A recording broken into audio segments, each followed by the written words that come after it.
people always ask me, Sam, how is your workshop always so clean? And today I'm gonna let you in on a little secret. It's not. So it's been a year since I turned my cluttered garage into a beautiful, dreamy, aesthetic, and organized workshop. Listen, it's well loved. That's the important part. It was really a labor of love, not just for me, but also from some of my friends who live all over the country and actually like North America. Custom storage to a dream outfeed table, which I've been wanting for years since coming out of a 12 by 12 shed workshop. How did I even make that work? And awesome little accents that have really transformed this entire space and made this space feel like mine. Working in here has really been a dream come true over the past year, and I could get emotional about it, but I'm not going to quite yet because this is what I have to show for it right now. Even though I spent years turning this workshop into what it is, and I've also shared videos on how I've organized this workshop, after working in it for the past year, there are some things that need to change. So in today's video, we are gonna spend some time cleaning up this disaster zone and talking about what has worked really well for me in this shop organization-wise, and also what has not worked really well for me. And we're gonna try to reclaim some space because we're busting at the seams here. So friends, let's get started. This video is sponsored by Green Hinge System, and we'll talk more about them in a little bit. Listen, it's no secret that I'm working on very giant projects in my house right now because we just dormered the house and I'm doing a lot of the work on the inside myself. But the reality is that all of that work has kind of like been shoved in here and it's become so unbearable, and I have to do a really big woodworking project in here for the next video that's coming out. So I figured, why not take you along on this organization journey with me instead of like skipping a week of videos, and you can kind of walk through what's working and what's not working with me in my shop. Okay, that's a little better. Now we gotta find a place to put all this stuff. It's been about a year since my last shop organization video, and while some things are still working, other things just like really aren't. Hold on to your butts. This is embarrassing. So I figured it doesn't hurt to share the realities of what the shop situation is and also share some of the things I'm doing to make it better, because listen, I know I'm not the only one with a messy shop, and let's be real, YouTube and editing can sometimes make things look really perfect, and we're not perfect around here. We're a hot mess most of the time, so let's fix this hot mess together. Let's have a drawer side moment, you and I. So clearly I had good intentions when I decided to use some scrap wood to make these drawer dividers, and it worked really well for the drawer above where I'm storing all of my adhesives because I'm only grabbing like one or two things at a time in there, but it's not working out well for the sandpaper drawer, which I'll be real with you, I actually hate having a sandpaper drawer. I have a very easy solution for this in a little bit that I'll show you, but I'm gonna rip all of these out and I'm going to show you something that I found online that probably is gonna work a lot better for this drawer in particular, and we're gonna replace all of the sandpaper in here with something else. So I'm kind of buying some more space, and let's see how it works. I feel like when it comes to shop organization, you really don't have to reinvent the wheel, which is fun. And it's really fun to kind of experiment with new things and try new skills with these type of things. But the reality is that what I used last time isn't fully working for me. And I did decide to go online and purchase some things that would make life easy that also wouldn't break the bank. And these plastic dividers are one of those things, and I highly recommend them. In fact, I'm mad that I didn't buy them sooner. And I will link them below this video along with everything else in this video so you can check them out if you want to purchase them for your own home or shop or whatever. But yeah, so much better. So there's one other section of drawers I do want to tackle. These are the ones that have a lot of my pack-out systems in them. And what pack-out systems are basically systems where you can organize smaller things like tools and screws and hardware and such. And then you can pack them together and take them with you wherever you go, which is really helpful if you ever do like job site work. I love these. The Milwaukee ones can be a little bit more on the pricey side, but you can get them for a really good price during the holiday season. If you're looking for cheaper options though, don't worry, that'll be down in the materials list with the rest of the stuff. But yeah, these are great and I love them. But really, those Tupperware containers, dividers, those are my like real, I'm doing air quotes, pro hacks for organizing shop drawers, but now that the drawers are done, we're going to move on to some vertical storage because I definitely am not using the vertical storage in my shop to its full advantage. Case in point, I have this beautiful accent wall with nothing hanging on it, so I decided to actually move all of that craziness from the sandpaper drawer to the wall with these wall-mounted sandpaper organizers. These are really great. You can actually write what grit each one is on those little labels as well, and this has made finding my sandpaper so much easier. Tell me that you don't use your planner in your workshop without telling me that you don't use your planner in your workshop. I'll go first. For context, today is February 10th, 2026. It still says May on it. We're doing great. One place that vertical storage is highly underrated is actually on the side of cabinets, and I originally used this one by my front door as like a drop zone and a calendar and a planner, but obviously that drop zone became a disaster zone and I don't use the calendar or the planner, so I took those off the wall and decided to replace them with more practical things like hooks for quick grab items, a bin for things like levels and not tape measures. I have a better solution for that in a little bit.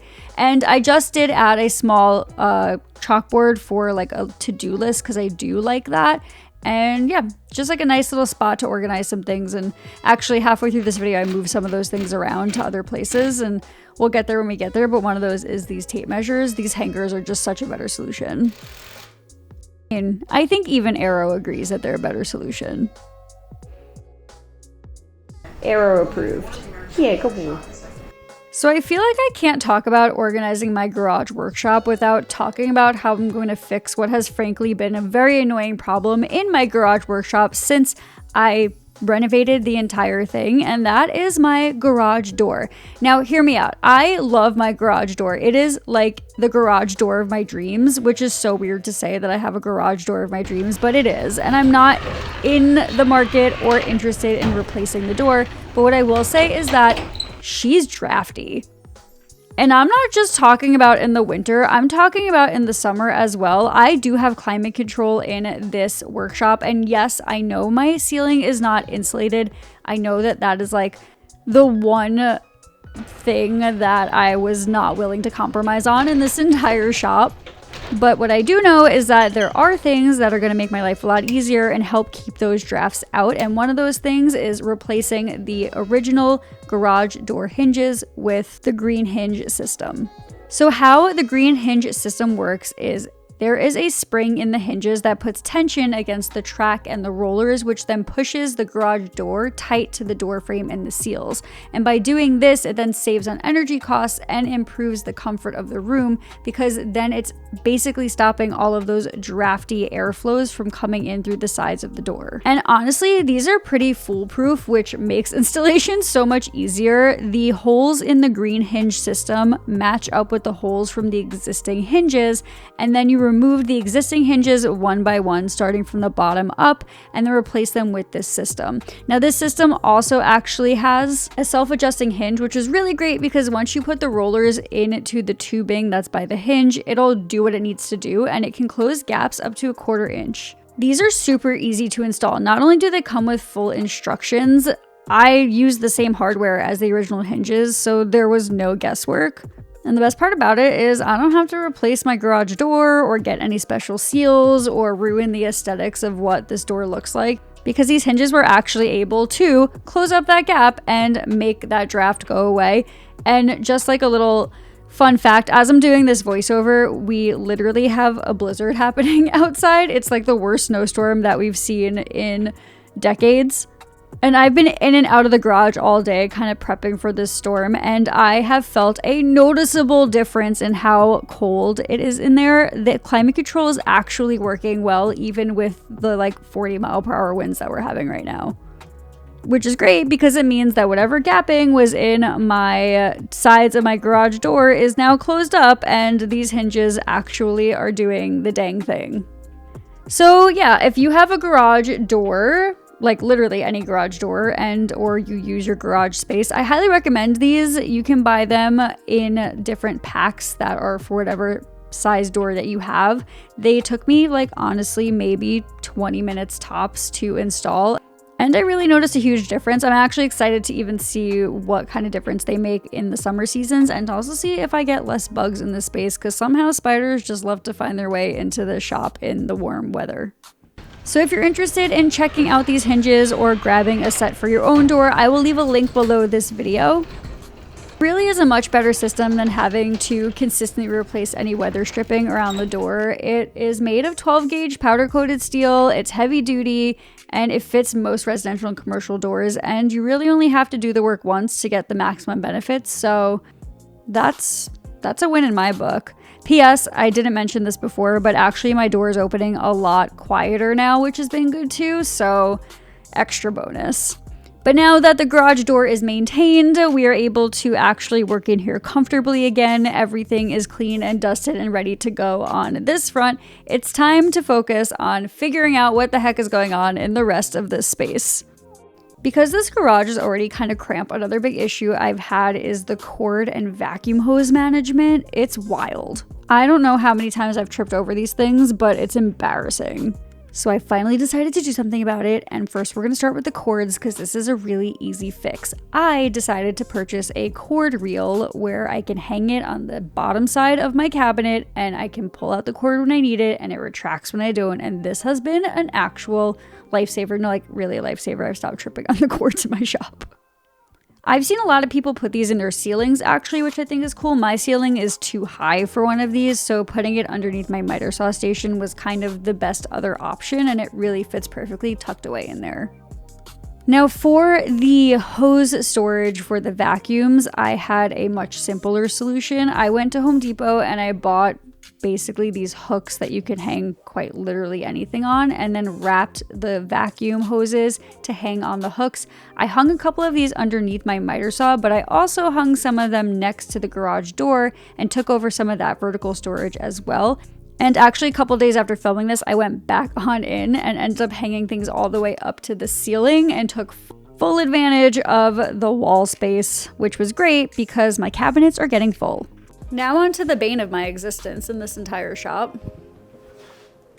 So I showed you the visible messes, and now I'm showing you the invisible messes that have been hidden behind these beautiful cabinet doors. It is wild in here. There's so much wasted space in here. I don't know if you can tell by that giant shelf, but it's just not working. So luckily I made these shelves adjustable when I built these cabinets with my friend Shara, and I just moved some of the shelves around, but then I also decided it'd be really nice to have some pull-out drawers for some smaller things. So I went to my scrap pile and pulled out some wood for that and just created these really easy drawer boxes to install inside the cabinets so that I could just have some extra storage for things that don't necessarily need to be grabbed quickly all the time.